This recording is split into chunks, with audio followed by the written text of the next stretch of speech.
తెలంగాణ ప్రజలందరికీ నమస్కారం. ఈరోజు నేను ఒక వీడియో చూసిన తీర్మాన్ మల్లయ్య గారి వీడియో.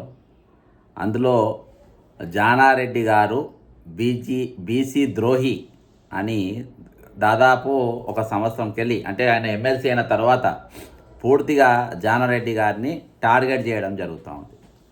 కొన్ని విషయాలు వాస్తవాలు తెలిసినప్పుడు మాట్లాడాల్సిన బాధ్యత నా పైన కూడా ఉంది. ఈరోజు చాలామంది, నేను ఇన్నటికెళ్ళి చూస్తున్నా, ఆయన దగ్గర చాలామంది శిశువులు ఉన్నారు. ఈరోజు శంకర్ ఎమ్మెల్సీ ఉన్నాడు, ఇంకా చాలామంది ఉన్నారు నల్గొండకి వెళ్ళి. వాళ్ళు ఎవరైనా మాట్లాడతారేమో అనుకున్నా, ఎవరు కూడా మాట్లాడలే. కానీ నాకు తెలిసిన వాస్తవాలు ఏంటంటే, ఒక చరిత్రాత్మకమైన వెనుక జానారెడ్డి వెనుక ఒక హిస్టరీ, ఒక చరిత్ర ఉన్నది. అది చాలామంది ఈ తరం నాయకులకు తెలియదు. ఈయన చెప్పినట్టుగా ఆయన ఒక టీచరే. ఒకసారి అసలు మల్లయ్య గారు ఎట్లా స్టార్ట్ చేసిండ్రు, నేను మొత్తం చెప్పిన దాంట్లో ఏమన్నా ఇది కరెక్ట్, ఇక్కడ రాంగు, ఈయన తప్పుడు మాట్లాడినంటే మీరు కింద మీరు కామెంట్ చేయండి, నేను ఎక్కడ తప్పిపోయినా. ఫస్ట్ ఈయన స్టార్టింగ్ చేస్తుండే ఎట్లా చేసినా చూడండి ఒకసారి. ఈయన ఇందాం. అసెంబ్లీకి పంపిస్తున్నారు అని ముఖ్యమంత్రి రేవంత్ రెడ్డి విమర్శించారు. కాంగ్రెస్ సీనియర్ నేత బీసీల ద్రోహి జానారెడ్డి ఇంటి వద్ద సోమవారం సీఎం రేవంత్ ఏమన్నాడు? బీసీ ద్రోహి అన్నాడు. బీసీ ద్రోహి జానారెడ్డి గారు అని అన్నట్టు. ఈయనకు తెలియాల్సిన విషయం ఏంటంటే, జానారెడ్డి గారు ఒక టీచర్గా ఉండే, ఈయన చాలా ఎస్సీ ఎస్టీ బీసీల ఇండ్లనే ఎక్కువసేపు ఉండే. ఈయనది ఒక 12 నిమిషాల వీడియో ఉన్నది. కొంచెం ఈయనది కొంచెం వింటే నేను ఇంకా స్పష్టంగా, నేను చాలా స్పష్టంగా చెప్పగలుగుతాను, అంటే పాయింట్ టు పాయింట్ చెప్దామని. సీఎం రేవంత్ మీడియాతో ఇష్టాగోష్ఠిగా మాట్లాడినటువంటి సందర్భం. ఏమని అట్లా రాసిరా అంటున్నాను. ఏమని? బీసీల ద్రోహి మరి నిరూపించాను. అక్కడ ఒక బుక్ ఉంది నా టేబుల్ మీద, తీసుకురా. జానారెడ్డి బీసీల ద్రోహి అని నేను నిరూపించాలి కదా. ఇప్పుడు చెలకుర్తి నియోజకవర్గం అని ఉండే. చెలకుర్తి నియోజకవర్గంలో నాగార్జున సాగర్ కంటే ముందు చెలకుర్తి నియోజకవర్గం ఉండే. ఈ చెలకుర్తి నియోజకవర్గంలో నిమ్మల రాములు గౌడ్ అని ఒక ఆయన ఉండే. నిమ్మల రాములు గౌడ్. ఇక్కడ ఆప్తా. ఈయన నిమ్మల రాములు గౌడ్ అని అంటుండు. నిమ్మల రాములు గౌడే ఆయన ఒరిజినల్గా, కానీ నిమ్మల రాములు అంటే నేను ఎక్కువ గుర్తుపడతారు. ఇక్కడ మీరు నాగార్జున సాగర్ దగ్గర, అంటే చెలకుర్తి నియోజకవర్గంలో పాతగున్న నియోజకవర్గం 3 సార్లు ఎమ్మెల్యేగా పనిచేసి చాలా పెద్ద మనిషి, చాలా హుందాగా ఉన్నటువంటి మనిషి. జానారెడ్డి గారిని ప్రోత్సహించట్లో ఆయన ఒక వ్యక్తి. అంటే గౌడ్ అని ఎందుకు ట్యాగ్ చేసిన అనేది ఇక్కడ చూడండి. అక్కడ మీరు నాగార్జున సాగర్లో చెలకుర్తి నియోజకవర్గంలో మీరు ఎవరికైనా ఫోన్ చేసి అడగండి, ఆయనను నీలం రాములు గౌడు అని అన్నారా, లేకుంటే నీలం రాములు అన్నారా, మీరు ఒకసారి ఎంక్వైరీ చేయండి. నిమ్మల రాములు గౌడ్ ఇంట్లో ఆయన బెడ్ మీద అంటే జానారెడ్డి ఆ మూలకు ఆ చెప్పుల స్టాండ్ కాడ పణుకుంచోడు, కూసుడు కాదు, పణుకుంచోడు. ఇది ఈయన నిమ్మల రాములు గౌడ్ అని బీసీ బిడ్డ, చాలా మషూర్ మనిషి. ఎట్లా అంటే అసలు జానారెడ్డి కూడా ఇట్లా వంగాల్సిందే, అంత పెద్ద స్ట్రాంగ్ ఆయన. నిమ్మల రాములు గౌడు ఈయన గురించి చెప్పాలి. ఈయన గురించి చెప్తే అటు వస్తాం. బయోడేటా తీసుకొచ్చి బయోడేటా రాస్తుండు. బయోడేటా ఆయన ఎప్పుడు నిమ్మల రాములు గౌడ్. ఈయన నల్గొండ జిల్లా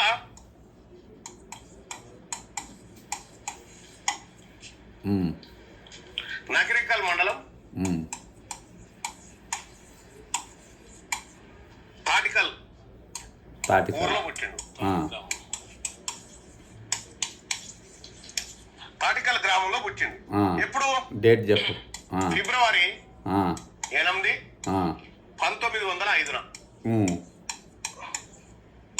జన్మించాడు. ఈయన గురించి తెలుసుకోండి. ఇక నిమ్మల రాములు గౌడు చెలకుర్తి నియోజకవర్గం నుంచి ఇప్పుడు నాగార్జున సాగర్ నియోజకవర్గం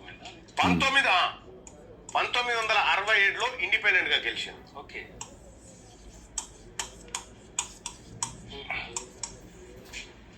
స్వతంత్ర అభ్యర్థి ఏ పార్టీ? 1972 కాంగ్రెస్ అభ్యర్థిగా. కాంగ్రెస్. తర్వాత 1978లో మళ్ళా కాంగ్రెస్ ఇట్లా గెలిచిండు. 3 సార్లు వరుసగా భారీ మెజార్టీతో గెలిచిండు. 1978లో జానారెడ్డిని చిత్తు కూడా కొట్టిండు. చిత్తుగా జానారెడ్డిని. ఈయనకు వచ్చిన ఓట్లో సగం ఓట్లు కూడా రాలేదు జానారెడ్డికి. ఉమ్. చిత్తు కూడా కొడితే ఎవరు మరింత జానారెడ్డి ఎవరు? జానారెడ్డికి నిమ్మల రాములు గౌడ్కున్నటువంటి సంబంధం ఏంటంటే, జానారెడ్డి నిమ్మల రాములు గౌడు ఇంట్లో రోజు తెల్లారు లేస్తే హాజరి సార్. రైట్, ఇక్కడికి వెళ్ళి చెప్తా. అంటే ఇప్పుడు నిమ్మల రాములు నిమ్మల రాములే ఆయన పేరు, నిమ్మల రాములు గౌడ్ అని అంటే గౌడ్ కానీ ఆయన పెట్టుకోవాలి ఎప్పుడు. ఈయన పెడుతుంది ఎందుకంటే బీసీ ఫీలింగ్ తీసుకురావాలి కదా, బీసీ ఫీలింగ్ తీసుకురావాలని చెప్తుంది. ఇక ఈయనకు తెలవాల్సిన చరిత్ర గురించి ఇప్పుడు మనం మాట్లాడుకుందాం. అసలు చెలకుర్తి నియోజకవర్గం అంటే గడిల నియోజకవర్గం. ఈ బీసీ స్లోగన్ పెట్టుకునే ఈయనకు తెలియదు కానీ చెలకుర్తి నియోజకవర్గం అంటేనే గడిల నియోజకవర్గం, గడిల పాలన జరిగేటటువంటి నియోజకవర్గం. అసోటి నియోజకవర్గంలో జానారెడ్డి గారిని నిమ్మల రాములు గారు ప్రోత్సహించింది వాస్తవం. ఎందుకు వాస్తవం అని అంటే నేను చెప్తా. ఈయన టీచర్గా ఉన్న టైంలో, ఈయన టీచర్గా జానారెడ్డి గారు ఉండే ఆ టైంలో ఈ గడిల పాలన అయితే రెడ్డల్లో కూడా ఈయన పేదరెడ్డి, జానారెడ్డి గారు పేదరెడ్డి, సోషలిస్టు భావాలు గలటువంటి వ్యక్తి. ఈయన గడిలకు వ్యతిరేకంగా పోరాటం చేశారు. అప్పుడు ప్రధానంగా 2 గడిలకి వెళ్ళి అక్కడికి వెళ్ళి నడిచేది. అక్కడ వ్యవహారం అంతా 2 గడిలలో, ఒకటి బాబు సాయిపేట్ గడి, ఇది గోవిందరెడ్డి దొరవారు నడిపేది. ఇది రెండవది తుమ్మడం గడి, ఇది రామాంజనేయ రెడ్డి గారు నడిపేది. ఈ 2 ప్రధానమైన గడిలు. వేరే గడిలు కూడా ఉండే కానీ ఈ ప్రధానమైన గడిలు కొంతమంది ఎమ్మెల్యేలు అయినరు, చాలా జరిగినాయి. కానీ ప్రధానమైన ఇది 2. అయితే వీళ్ళకు వ్యతిరేకంగా కొట్టాడుతుండని చెప్పి అక్కడ ఉన్న ఈ దొరలందరూ కలిసి దొరలు జానారెడ్డి గారిని తరుముతుండే. జానారెడ్డి గారిని ఒక డబుల్ మర్డర్ కేసులో వీళ్ళు ఇరికిచ్చిండ్రు. ఎవరు ఇరికిచ్చిండ్రు? అక్కడ ఉన్న ఈ దొరలు, ఈ గడిలో ఉన్న దొరలు జానారెడ్డి గారిని డబుల్ మర్డర్ కేసులో ఇరికిచ్చిండ్రు. ఇరికిచ్చిన తర్వాత ఆయన నల్గొండ జైల్లో కూడా ఉండే. తెలుసుకోండి మిస్టర్ చింతపండు నవీన్ గారు, ఎమ్మెల్సీ గారు, మీరు వార్త చదువుడు ఎక్కువ, ఎమ్మెల్సీ డ్యూటీ తక్కువ మీది. అయితే వాళ్ళు తరుముతా ఉంటే ఆయన ఎదిపోయి ఎవరిండల్లా దాచుకున్నాడు? ఎస్టీ ఇండల్ అంటే లంబడోళ్ళ ఇళ్ళల్లా, మాదిగరి ఇళ్ళల్లా, బీసీల ఇళ్ళల్లా దాచుకున్నాడు. వీళ్ళకు వ్యతిరేకంగా ఆయన పోరాడుతుండు కాబట్టి నిమ్మల రాములు గారు కూడా ఈయనని ప్రోత్సహించాడు. నిమ్మల రాములు గారు జానారెడ్డి గారిని ప్రోత్సహించాడు. ఈయన గడిలకు వ్యతిరేకంగా పోరాటం చేస్తుండు కాబట్టి ఇలా చేయాలని. ఈయన గట్క కారం మెతుకులు, మాదిగా ఇండల్లా చెప్తున్నా, మాదిగా ఇండల్లా గట్క కారం వేసుకొని, గొడ్డు కారం వేసుకొని తిని ఆ ఇండల్లా పడుకున్నావు అన్నావు కదా. రాముడు ఇంట్లే కాదు, అందరు ఎస్సీ ఎస్టీ బీసీల ఇండ్లలోనే పండుకున్నారు జానారెడ్డి గారు. గొడ్డు కారము గట్క తిని ఆ ఇండ్లలో పండుకున్నాను. నేను ఆ రోజులల్లో ఈయనతో పనిచేసిన వాళ్ళు కొంతమంది అక్కడ ఉన్నటువంటి సమాచారం తీసుకున్న విషయాన్ని చెప్తున్నా. జానారెడ్డి గారిని కొంచెం ఎందుకు నేను ఇష్టపడతా అంటే ఆయన సోషలిస్టు. నేను ఆయనతో వయసున్నా, అన్నిసార్లు ఎమ్మెల్యేగా చేసిన, మంత్రిగా చేసిన, ఆయన సమానంగా నాతో కూర్చోబెట్టుకొని నేను ఆయనతో భోజనం చేసిన పరిస్థితి ఉన్నది. కాబట్టి క్యాస్ట్ ఫీలింగ్ ఏమనుకుంటుందో నాకు బాగా తెలుసు. కాంగ్రెస్ పార్టీలో ఉన్నది ఎవరికి ఉందో అది అందరికీ తెలుసు. జానారెడ్డి గారికి మాత్రం లేదు. ఈయన పూర్తిగా మాదిగా ఇండ్లల్లో తిని ఆడ పండుకున్న వ్యక్తి. ఆ సందర్భంలో ఈయన నౌకరు కూడా పోగొట్టుకున్నాడు, టీచర్ జాబ్ కూడా పోయిండు కొట్టాడుతూ ఉంటే. ఇంకా పోతే ఇప్పుడు ఈయనను రాజకీయాల్లో తీసుకొచ్చిన గురువు నిమ్మల రాములు గారు ప్రోత్సహించడం. నిమ్మల రాములు చాలా మంచి మనిషి, చాలా మంచి ఎమ్మెల్యే. ఈయన రాజకీయాల ప్రోత్సహించిన వ్యక్తి ఎవరంటే సత్యనారాయణ గారికి ఎవరెవరు శిష్యువులు? ఒకటి జానారెడ్డి గారు, ఇంకోటి కేఈ కృష్ణమూర్తి గారు కూడా. తెలుసుకోండి మల్లయ్య గారు, మీరు కేఈ కృష్ణమూర్తి గారు కూడా సత్యనారాయణ గారి శిష్యులే. ఆయన రాజకీయంగా వీళ్ళను ఎమ్మెల్యేలు గానికి తర్వాత ఇది చేశారు. తర్వాత జానారెడ్డి గారు ఎమ్మెల్యే అయిన తర్వాత మంత్రి, మన రోడ్స్ అండ్ బిల్డింగ్స్ మినిస్టర్గా అయ్యిండు, ఆర్ఎన్బి మినిస్టర్ అయిన తర్వాత ఆ చెలకుర్తి నియోజకవర్గం ఉన్న ప్రతి గ్రామంలో, అంటే ఎస్పెషల్లీ ప్రతి తండాలకు రోడ్డు వేసింది. సీసీ రోడ్లు, డాంబర్ రోడ్లు వేయించిన చరిత్ర జానారెడ్డి గారిది. రెండవది చంద్రబాబు నాయుడు గారు ఈ ఎమ్మెల్యేలు అందరినీ, చాలామంది ఎమ్మెల్యే ఒకసారి 20 మంది, ఒకసారి 30 మందిని సింగపూర్, మలేషియాలో పంపితే ఆ రోజులలో పేపర్లలో వచ్చినాయి, మీకు తెలియదు కావచ్చు చరిత్ర. ఏమని వచ్చిందంటే విలాసాలు, విలాసాలలో ఎమ్మెల్యేలు. తర్వాత ఒక టిప్లా జానారెడ్డి కూడా పోయింది. జానారెడ్డి గారిది కూడా పెద్ద ఆర్టికల్ వచ్చింది. అందులో ఏమని వచ్చిందంటే ఆర్టికల్లా పూర్తి వ్యవసాయ పరిశోధనలు చేస్తున్న జానారెడ్డి అని, వ్యవసాయం ఏ విధంగా చేస్తుండ్రని, వ్యవసాయం ఎట్లెట్లా చేస్తుందని, వ్యవసాయాన్ని కొత్త కొత్త పరికరాలు ఏ విధంగా ఉపయోగిస్తుందని అవి అక్కడ ఉండి తెలుసుకొని వచ్చినటువంటి వ్యక్తి జానారెడ్డి. ఇంకోటి ప్రజానాయకుడు అంటే పైసలు ఇచ్చి గెలుసుడు కాదు, నేను చేసిన పనులు ఇంట్లో ఉండి గెలవాలే అప్పుడే ఆయన నాయకుడు అని చెప్పి ఈయన టిఎన్ శేషన్ 1994 ఆ ప్రాంతంలో టిఎన్ శేషన్ గారి ప్రాబల్యం ఎన్నికల సంస్కరణ పూర్తిగా తీసుకున్న వ్యక్తి టిఎన్ శేషన్. కానీ దానికంటే ముందే దాన్ని అమలు చేసిన వ్యక్తి ఎవరనంటే జానారెడ్డి గారు. జానారెడ్డి గారు డబ్బులు ఇవ్వకుండా తిరగకుండా నేను కూర్చొని గెలవాలి, ప్రజానాయకుడు అంటే ఇట్లా ఉండాలి అని చెప్పేసి చూపించి ఆ విధంగా చేసినట్టు వ్యక్తి. కానీ ఇట్లా నిమ్మల రాములు గారిని ముంచిండు, వాళ్ళ కుటుంబస్తులను ముంచిండు, ఎవరు రాకుండా తొక్కిండు. తొక్కే అంత తత్వం ఉంటే ఈయన ముఖ్యమంత్రి అవ్వాలి. తొక్కే ఆలోచన ఉండి లాబింగ్ ఆలోచన ఉండి గ్రూపు ముఠా రాజకీయాలు చేస్తే ఈయన ముఖ్యమంత్రి. రేవంత్ రెడ్డి ముఖ్యమంత్రి అవుతాడు. ఆయన ఎందుకు అవుతాడు చీఫ్ మినిస్టరు? ఇలా ప్రతి ఒక్కళ్ళకు తలల నాలుక లెక్క ఉన్నటువంటి వ్యక్తి. నాకు అనుమానం ఏమొస్తుందంటే అసలు నిన్ను నడిపేదే ఆయన అని.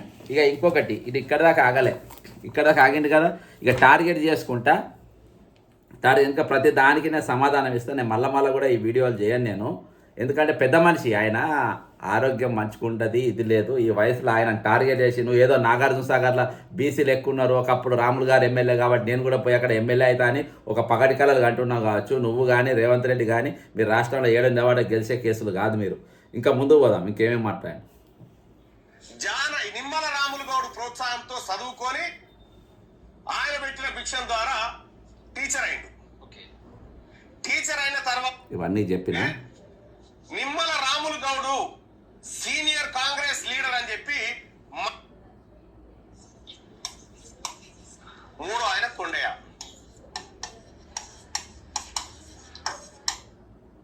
పార్టీ ద్రోహిగా, కాంగ్రెస్ పార్టీ పైన కుట్రలు పని దానికి ద్రోహిగా తయారైండు. నిమ్మల రాములు గౌడు కాంగ్రెస్ పార్టీని కాపాడి. ఇక్కడ గమ్మది విషయం ఏంటంటే ఒక బీసీ వాన్ని ఇలా రాసుకున్నది. అనేక సార్లు జానారెడ్డి కూడా చెప్పిండట తన రాజకీయ గురువు నిమ్మల రాములే అని. ఇవాళ జరిపిన మాట వాస్తవం. జరిపిన తర్వాత చర్చలకు పిలిచి ఎంతమంది మావోయిస్టులను ఊచకోత గోయించాడు జానారెడ్డి. హోంమంత్రిగా ఉన్నప్పుడు మావోయిస్టులతో చర్చలు జరిపిన మాట వాస్తవం. జరిపిన తర్వాత చర్చలకు పిలిచి ఎంతమంది మావోయిస్టులను ఊచకోత గోయించాడు జానారెడ్డి. ఎంతమంది మావోయిస్టులను పిట్టల్లాగా కాల్చి పారేసాడు జానారెడ్డి హోంమంత్రిగా. ఇప్పుడు ఇంకోటి తీసుకోండు, చర్చల తర్వాత వాళ్ళందరినీ ఊచకొత్త కోయించిన ఆ రోజు డీజీపీ గారు స్వర్ణజిత్ సేన్ గారు డీజీపీగా ఉండే, వైఎస్ రాజశేఖర రెడ్డి గారు ముఖ్యమంత్రిగా ఉండే. జానారెడ్డి ఆడ ఎన్కౌంటర్లు అయిన తర్వాత జానారెడ్డికి తెలిసిన చాలా విషయాలల్లా ఇది ముందుకు పోతుందో వీళ్ళందరూ ఒకటైతారనే చాలా ప్రయత్నం చేసింది ఈయన ఎన్కౌంటర్లు ఒకళ్ళని కొట్టించుడు, ఒకళ్ళు తొక్కిచ్చుడు, ఒకరిని ఇచ్చేసుడు అంత సీన్ ఈయనకు లేదు. జానారెడ్డి గారికి అంత పిక్చర్ లేదు, ఆయనతో కాదు, అది కాని పని, అది ఆయన చేసే పని కాదు. ఇంకిందాం సమయంలో ఈయన విషయం ఏంటంటే ఇక్కడ 2016 ఆగస్టు 8 తారీఖు 2016 ఆగస్టు 8 తారీఖు ఈయన నేచర్ కేర్ ట్రీట్మెంట్ కోసం కేరళకు పోతాడు. ఈయన ఎవరు? జానారెడ్డి గారు ప్రతి సంవత్సరం నేను అనుకుంటే 6 నెలలకు ఒకసారి కేరళ వాయనాడుకో ఎక్కడికో నేచర్ క్యూర్ కోసం ప్రతి 6 నెలలకు పోతారు. అప్పుడని కాదు, ప్రతిసారి. ఇప్పుడు కూడా పోయిండు, ఈ సంవత్సరం కూడా పోతారు, ఎవ్రీ ఇయర్ పోతారు. మీరు వాళ్ళ గన్మెన్లను, వాళ్ళ పన్నెండులో ఇళ్లలో పనిచేసే వాళ్ళను, వాళ్ళ తెలిసిన వాళ్ళను, వాళ్ళ కాన్స్టిట్యూషన్ దగ్గర ఎవరైనా అడుగు. ఆ రోజే నయం చచ్చిపోయిన, ఇప్పుడు నయంది గురించి నేను సార్ చెప్పేది. నయం మళ్ళీ సార్ ఫస్ట్కి వెళ్దాం. ఎదగడానికి నిమ్మల రాములే కారణమని చెప్తారు. అనేక సార్లు జానారెడ్డి కూడా చెప్పిండట. ఆగస్టు 8 తారీఖు 2016 ఆగస్టు 8 తారీఖు ఈయన నేచర్ కేర్ ట్రీట్మెంట్ కోసం కేరళకు పోతాడు. ఈయన ఎవరు? Janareddy nature care treatment treatment కోసం కేరళకు పోతాడు. ఆ కేరళకు పోయి కేరళ నుంచి ఒక ఆపరేషన్ చేస్తాడు. ఆ ఆపరేషన్ లో నయీం ఇక్కడ కథమైంది. చూసిండ్రా, లాస్ట్కు నయీంను కూడా జానారెడ్డి గారు చంపించిన, అంటే నక్సలైట్లను చంపించిండు, నిమ్మల రాములు గారి దొక్కిండు, నయీంను చంపించిండు, నక్సలైట్లను చంపించిండు. ఈయన అంటే ఒక టార్గెట్ చేసి ఏ విధంగా ఆయన క్యారెక్టర్ అసాసినేషన్ చేసే ప్రయత్నం చేస్తుందో చూడండి. ఇక ఈయన నయీం గురించి ఈయననే చెప్పిండు కదా, మరి ఈయననే ఈ పెద్ద మనిషే మరి ఏం చెప్పిండు. ఇదే మొన్న ఒక వారం రోజుల కింద నయీంని ఎవరు చంపినా ఈయన మాటనే నేను ఎందుకు చెప్పాలి. నరేంద్ర మోడీ అలసత్వం వహించిండు, నరేంద్ర మోడీ గారు ఈ అల్లలను ప్రేరేపించిండు అనేటువంటి విధంగా ఈయన కాల్పులు జరిగి అక్కడికక్కడే చనిపోతాడు. ఆయన అక్కడికక్కడే చనిపోయిన తర్వాత నాటికి హరేన్ పాండ్యకు అసలు టికెటే రాదు. నరేంద్ర మోడీ సూపర్ పవర్ గా గుజరాత్ లో ఉంటాడు భారతీయ జనతా పార్టీలో. హరేన్ పాండ్యకు అసలు టికెటే రాదు. హరేన్ పాండ్య ఒక రోజు ఎప్పుడంటే అది 2004-05 అప్పుడు సాధారణంగా వాకింగ్ పోతే హరేన్ పాండ్య పైన కాల్పులు జరుగుతాయి. కాల్పులు జరిగి అక్కడికక్కడే చనిపోతాడు. ఆయన అక్కడికక్కడే చనిపోయిన తర్వాత ఇది చాలా పెద్ద సంచలనం రేపుతుంది.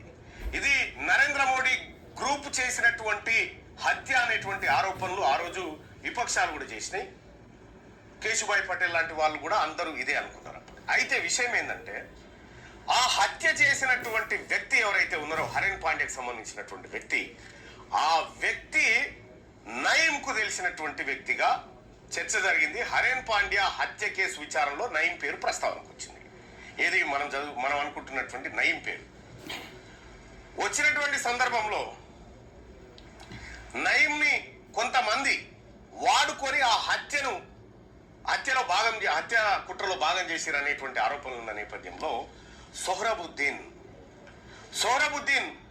నరేంద్ర మోడీ ఆ తర్వాత ఈ ఎవరైతే కొంతమంది గోత్ర అల్లర్లకు కారణమైనో వాళ్ళ మీద ప్రతీకార చర్యకు దిగుతా ఉన్నాడు సోహ్రబుద్దీన్ అనేటువంటి ఆరోపణలు ఆయన మీద మాత్రమే తెలుసు. దీనికి సంబంధించి ఇక్కడ ఏం జరిగిందంటే నరేంద్ర మోడీ గారు ఆ రోజు 2001లో సీఎంగా ఉన్నప్పుడు హోంశాఖ మంత్రి అమిత్ షా, హిరేన్ పాండ్య హత్య జరిగినట్టుకి అమిత్ షా గారు హోంశాఖ మంత్రి, ఆయన మీద ఆరోపణలు వచ్చినాయి. అయితే ఈ ముగ్గురికే తెలుసు కదా, ఇక ఆయన ఎన్కౌంటర్ చేసిన మరుసటి రోజే సోహ్రబుద్దీన్ భార్యను అసలు ఎక్కడ ఆనవాళ్ళు లేకుండా ఖతం చేసేసి ముక్కలుగా ఖతం చేసేసి ఆ తర్వాత ఇతను తప్పించుకొని పోయాడు. తప్పించుకొని పోతే ప్రజాపతి కోసం వేట కొనసాగించి కరెక్ట్ ఏడాది తర్వాత ప్రజాపతిని కూడా చంపేసింది. కేసు ఇది. ఇక హరేన్ పాండ్య హత్య ఎట్లా జరిగింది అనేటువంటి కోణంలో ఎంక్వైరీ జరుగుతూ ఉంది. అప్పట్లో యూపీఏ గవర్నమెంట్ స్వతంత్ర కమిటీ 2016 ఆగస్టు 7 రోజు నరేంద్ర మోడీ గారు హైదరాబాద్ వచ్చారు. నరేంద్ర మోడీ గారు హైదరాబాద్ వచ్చి వివిధ సభల్లో పాల్గొని వెళ్ళిపోయిండు. నరేంద్ర మోడీ గారు ఢిల్లీకి పోయే వరకు నయీం మర్డర్ అయింది. నయీం హత్యకు గురైంది, షాద్నగర్ లో హత్యకు గురైంది. వాస్తవానికి ఇది చాలా మంది కేసీఆర్ ప్రభుత్వం చేయించిన హత్యగా అప్పుడు అనుకోరు. కానీ ఆ మిలీనియం టౌన్షిప్ ఏదైతే ఉందో, నయీం షాద్నగర్ దగ్గర మిలీనియం టౌన్షిప్ లో ఎన్కౌంటర్ కాబడ్డాడు కదా, ఆ టౌన్షిప్ లో ఫస్ట్ నయీం అక్కడ, నయీం భార్య, నయీం అక్క, నయీం అమ్మ ముగ్గురు ఫస్ట్ వెహికల్లో వచ్చి అక్కడ ఒక సెటిల్మెంట్ కోసం వాళ్ళు ఆ ఇంట్లోకి పోయిన తర్వాత నయీం రెండో వెహికల్లో వచ్చిండు. రెండో వెహికల్ దిగిన కొద్ది క్షణాల్లోనే అతన్ని ఖతం చేసేసారు. అయితే నయీంను కాల్చినటువంటి వ్యక్తులు అలా ఇంట్లోకి పోయి ఇంట్లో వాళ్ళని కూడా నిర్బంధించి ఎక్కడ అక్కడ కూర్చున్నబెట్టి అసలు వాళ్ళకు తెలుగు అక్షరం రాదు, ఉర్దూ అంతకంటే రాదు, ప్యూర్ హిందీలో మాట్లాడినట్టుగా మన రీసెర్చ్ లో తెలిసింది. అయితే ఈ విషయం తెలంగాణ పోలీసులకు ఎన్కౌంటర్ అయిన తర్వాత తెలిసినట్టుగా ఇక రైట్. ఇప్పుడు నేను ఏం చెప్పినా అంటే ఇంతకుముందేమో నిన్న జరిగిన వీడియోనేమో ఈయన జానారెడ్డి గారు కేరళలో ఉన్నారు, ఇక్కడ నయీం అయిపోయిందని అన్నారు. ఇప్పుడేమో ఇక కథంత స్టోరీ అంతా చెప్పింది, మళ్ళీ రిపీట్ చేయదలుచుకోలే. ఈయన నోటితోనే రెండు చెప్పిండు కదా, ఈయన రెండు చెప్పిండు. అంటే ఇక్కడ జానారెడ్డి గారిని టార్గెట్ చేసి జానారెడ్డి గారిని క్యారెక్టర్ అసాసినేట్ చేయరు. జానారెడ్డి అనేది ఆయన బీసీలకు వ్యతిరేకమని, జానారెడ్డి గారు నిమ్న జాతుల వ్యతిరేకమని చూపించే ప్రయత్నము గ్లోబల్ చెప్పిందే మాటి మాటికి చెప్తే ఇదే నిజమవుతుందనే ఒక సూత్రం, గ్లోబల్ సూత్రాన్ని ఈయన అవలంబించే ప్రయత్నం చేస్తూ ఉండరు తీర్మాన్ మల్లయ్య గారు. ఇసోంటి చౌకబార్ రాజకీయాలు చేయకండి. ఇవాళ నిన్న ముఖ్యమంత్రి రేవంత్ రెడ్డి గారు పోయినా రేవంత్ రెడ్డి గారికి ఎప్పుడు కూడా అభద్రత భావం ఎవరితో ఉంటుంది, జాన్ రెడ్డి గారితోనే ఉంటుంది. ఇవాళ నీకు రేవంత్ రెడ్డి గారికి సంబంధాలు లేవంటే నేను అనుకోను. ఇవాళకి మీ సంబంధాలు ఉన్నాయనే నేను అనుకుంటా. కాబట్టి ఇసోంటి మీరు ఏమన్నా ఆరోపణ మీ నోడుతోనే అన్నారు, మీ నోడుతోనే 2 పదాలు అన్నారు. నేను అందుకనే మొత్తం వినిపించి నేనేం చెప్పలే, నేనేం చెప్పకూడా. కేరళలో ఉన్నప్పుడు ఇట్లా జరిగిందన్న తర్వాత రెండో విజయాన్ని చాలా పెద్ద పెద్ద మాటలు మాట్లాను. కాబట్టి నేను దాని జోలికి పోదలుచుకోలే. అవన్నీ కూడా నేను మాట్లాడిన ఆన్ రికార్డు వీడియోలలోనే ఉన్నది. కాబట్టి జాన్ రెడ్డి గారి గురించి చెప్పుకోవాలంటే ఆయన నంబర్ 1 పక్కా సోషలిస్టు. రెండవది ఆయన గడిలకు వ్యతిరేకంగా పోరాడినటువంటి వ్యక్తి. ఆయనను ఆ పోరాడే క్రమంలో వాళ్ళు గడిలో ఉన్న దొరలు ఈయన డబల్ మర్డర్ కేసులో ఇరికించి నల్గొండ జైలుకు పంపించిన వ్యక్తులు. వాళ్ళ నుండి వాళ్ళు తరుముతూ ఉంటే ఈయన ఎస్సీలలో, ఎస్టీలలో, బీసీలో ఉన్న పరిస్థితి. ఆ రోజులల్లో నీలం రాములు పెద్ద మనిషి గారు ఈయనను ప్రోత్సహించిన వాస్తవం, ఈయనను ఎంకరేజ్ చేసిండ్రు. ఎందుకంటే వాళ్ళ మీద కొట్లాడుతుండ్రు. కానీ జాన్ రెడ్డి గారికి ఒకరిని పగబట్టి, ఒకరిని తొక్కి నేను లీడర్ని కావాలని, ముఖ్యమంత్రిని కావాలని, అది కావాలి ఇది కావాలి అని చెప్పే ఇది ఉన్నాయన్న వ్యక్తి కాదు. ఈరోజు ఆయన సిఎల్పిగా ఉన్నప్పుడు ఒక కొడుకు టికెట్ ఇప్పించుకోలేకపోయాడు. సిఎల్పి లీడర్గా ఉండి కొడుకు టికెట్ ఇప్పించుకోలేకపోయాడు. ఈసారి తెచ్చుకున్నట్టే వాళ్ళ స్వతహాగా తెచ్చుకున్నారు. రఘువీర్ అయినా కానీ లేకుంటే జయవీర్ అయినా కానీ వాళ్ళు సొంతంగా తెచ్చుకున్న వాళ్ళు. వీళ్ళ ఫాదర్ ఈయన చెప్పే రకం కాదు, ఈయన పైరో చేసే రకం కూడా కాదు. చెప్తే వేరే వాళ్ళు చెప్తారు. శంకర్కు ఎమ్మెల్సీ చెప్పినట్టే చెప్పొచ్చు. ఈయన తయారు చేసిన వాళ్ళు కొంతమంది ఎమ్మెల్యేలు అయినరు, మంత్రులు అయినరు, మంచి క్యారెక్టర్ ఉన్నవాళ్ళు. తీర్మాన్ మల్లయ్య గారు తయారు చేసిన వాళ్ళు ఏమైనరు? ఎక్కడెక్కడ పట్టుబడుతుండ్రు? ఆడవాడిని బ్లాక్మెయిల్ చేసిందని, ఇక్కడ వీళ్ళు బ్లాక్మెయిల్ చేసిన, అక్కడ వాళ్ళు బెదిరించిందని, ఇక్కడ వీళ్ళని బెదిరించిందని. నీ దగ్గర తయారయ్యే మనుషులు ఇసొంటోళ్ళు కదా. ఆయన దగ్గర ఎట్లా ఇసొంటోళ్ళు ఉన్నారు? కాబట్టి మీరు ఏమన్నా నిజంగా నీకు నాగార్జున సాగర్ పోయి నేను ఎమ్మెల్యే కావాలనుకుంటే బేషుగ్గా నువ్వు నిలవాడు. కానీ ఈరోజు ఒక పెద్ద మనిషి లెక్క ఉండి ఎమ్మెల్యేకి, ఎంపీ పోటీ దేనికి కూడా పోటీ చేయకుండా ఆయన జాగాలని ఉన్న వ్యక్తిని గుంజుకొని వచ్చి వివాదాస్పదమైన విషయాలలో ఆయనను దూర్చి ఇది చేసిండు అని చూపించడం మాత్రం కరెక్ట్ కాదు అని చెప్పడానికి ఇవి నేను చెప్పిన అన్నీ కూడా మీరు ఎంక్వైరీ చేయండి. నేను కరెక్టా రాంగా ఎంక్వైరీ చేయండి. చేసినాక నేను రెడ్ల పేదరెడ్డి కాబట్టి గడుల రెడ్లు మొత్తం నేను వెనకబెట్టారు. వాళ్ళతో కొట్లాడిన కాబట్టి వెనకబెట్టారు. ఎన్నికల సంస్థను కూడా నిలబెట్టినటువంటి వ్యక్తి. కాబట్టి ఈయనకు సిద్ధాంతపరమైనటువంటి వ్యక్తి. ఈయనకు వరవరరావు గారు ప్రజా సంఘాలతో మంచి సత్సంబంధాలు ఉన్నటువంటి వ్యక్తి ఈయన జాన్ రెడ్డి గారు. కాబట్టి అటువంటి వ్యక్తులను ఇట్లా బజార్లకు గుంజి నిలబెట్టి ఆయన మీద ఏమైనా ఆయన చెప్పుకోలేడు, ఆయన తరపున ఎవరు మాట్లాడారు. కాబట్టి అటువంటి అంశాలు నేను మాట్లాడుతున్నాను అన్నావు కదా. నేను ఈ 2 వీడియోలు వినే నేను ఇది తెలంగాణ ప్రజల ముందుకు అసలు వాస్తవాలు ఏమని తీసుకురావాలన్న ఉద్దేశంతో నేను ఈ వీడియో చేసిన. జై తెలంగాణ, అమరవీరులకు జోహార్లు.